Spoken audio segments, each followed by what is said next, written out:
அடுத்து வந்து கேஷு முழுசு வந்து பார்த்திங்கன்னா 100 கிராம் 106, உடைச்சது வந்து 100 கிராம் 106. ஓகேங்களா.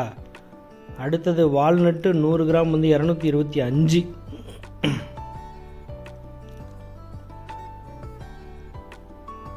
கிராம் 106. ஓகேங்களா. அடுத்தது வந்து பார்த்தீங்கன்னா ஃபிக்கு அத்தி வந்து 100 கிராம் 165. பாதாம் வந்து 100 கிராம் 93 ரூபா. ஓகேங்களா. அடுத்து வந்து பார்த்தீங்கன்னா கேஷு, அதுவே பாக்கெட் பண்ணது பார்த்தீங்கன்னா 599 ரூபா எம்ஆர்பி. அதில் வந்து 240 ரூபா மைனஸ் பண்ணி 359 ரூபா. அடுத்து மகாராஜா செக்கு கோகனட் ஆயில், இது வந்து பார்த்தீங்கன்னா 569 ரூபா. 602 ரூபா இருந்தது, 333 ரூபா மைனஸ் பண்ணி